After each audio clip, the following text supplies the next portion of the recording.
नमस्कार दोस्तों, आप सभी का एक नए वीडियो पे स्वागत करते हैं। जी हाँ दोस्तों, आज बात करने वाले आशीष यादव के बारे में। जी हाँ दोस्तों, आशीष यादव के 4 दिन पहले एक गाना रिलीज किया जाता है। जी हाँ दोस्तों, उस गाने का नाम होता है कहाँ मनैबी नौका साल। जी हाँ दोस्तों, ये न्यू ईयर सॉन्ग है आशीष यादव का। जी हाँ दोस्तों, बात करेंगे आज इसी सॉन्ग पे विस्तार से। वीडियो में एंड तक बने रहेगा, चैनल को सब्सक्राइब भी कर लीजिएगा। चलिए दोस्तों, आज का वीडियो स्टार्ट करते हैं। जी हाँ दोस्तों, गाने का नाम रहता है नौ कहाँ मनैबे नयका साल। जी हाँ दोस्तों, ये न्यू ईयर का सॉन्ग। अब बात करते हैं दोस्तों, इसको अभी रिलीज किया हुआ महज 4 दिन होते हैं। 4 दिन में 11 लाख से अधिक लोग इसको वॉच कर लेते हैं। जी हाँ दोस्तों, उसी के साथ 41 लाख लाइक 41,000 लोग इसे पसंद करते हैं और लाइक का बटन दबाते हैं।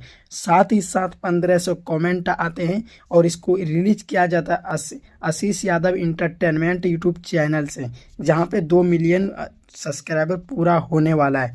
जी हाँ दोस्तों, अब आप लोग को चलते हैं डिस्क्रिप्शन की ओर लेके। जी हाँ दोस्तों, उसमें सबसे पहले बात आप लोग को बता देना चाहेंगे कहाँ मनैबे नौका साल। इसमें है सिंगर है आशीष यादव, और फैक्ट में जो नज़र आ रहे हैं, जी हाँ दोस्तों, पूजा पांडे। और लिरिक्स, आखिर इस गाने को लिखने वाले राइटर भी तो बहुत ही मज़ेदार है। आप लोग देखे होंगे चिंटू राजा। जी हाँ दोस्तों, चिंटू राजा का काफ़ी सारा गाना लिखा हुआ, ये गाते हैं आशीष यादव। बात करते हैं म्यूजिक, इसमें दिया है दीपक।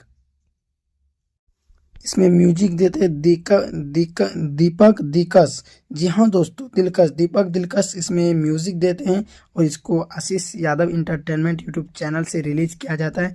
अगर आप लोग नहीं सुने हैं तो आप लोग जाइए और वहाँ पे जाके वॉच कीजिए। इस गाने को, काफ़ी मज़ेदार है। धन्यवाद।